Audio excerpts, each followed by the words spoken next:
I'm Allison Graff, and I'm a heart and stroke survivor. I am also a mom, I'm a daughter, a sister, a girlfriend. Plus, I'm a yoga teacher and a meditation instructor, a mindfulness practitioner, and I try to be overly positive. I grew up in Central New York, and I moved to Florida in my late 20s. And when I was 32 years old, I started to experience a lot of sweating. That is the first thing I noticed. Life slowly started to take a dip. I lost my dream job. I started to experience much more anxiety, more depression.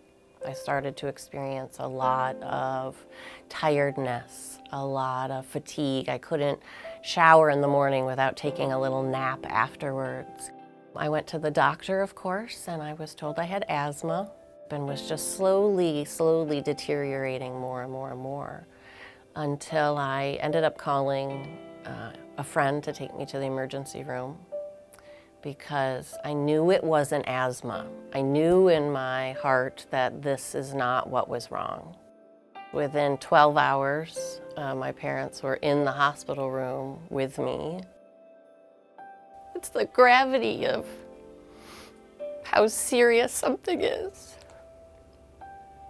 when your parents rush from a different state to be with you. I was diagnosed with cardiomyopathy. My heart had gotten a virus, who knows from what, and it had gotten weakened, so it was pumping harder and harder and harder.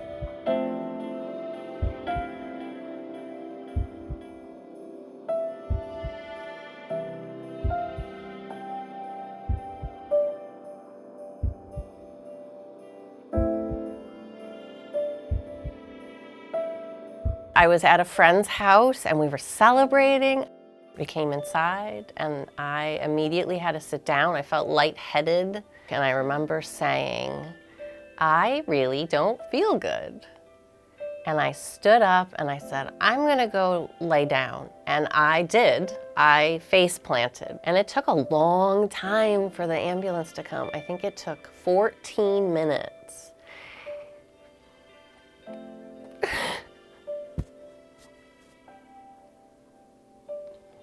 And I thought I was going to die.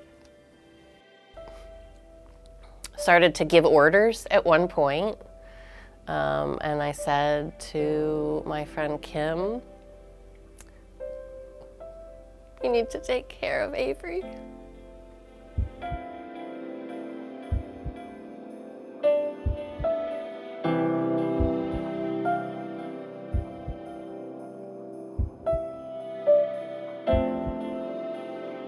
One day I was picking up my daughter from her babysitters. I felt my upper lip go numb, and so I went to check it. You just check it.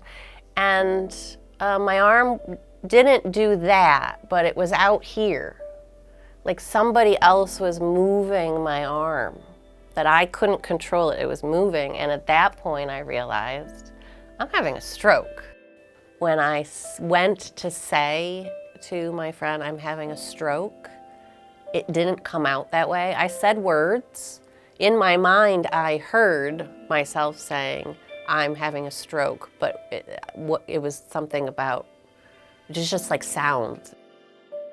Having to go through watching my daughter put me in the ambulance and being left behind. It was, more of my upsetness than the fact that I couldn't speak. I was very, very fortunate. I was fortunate that I knew the signs of a stroke, that I was with someone, that person knew to call 911 and get me immediate assistance. Through all of these medical experiences, I've really come to terms with the fact that stress can kill you. My wish is for everybody in the room to stop saying, I gotta, I should, I have to, because I think these are the seeds for stressful behaviors, and stress is a killer. I want other people to know that they have support, that none of us have to do it alone. These lemons in my life are not necessarily bad. I've made a lot of lemonade.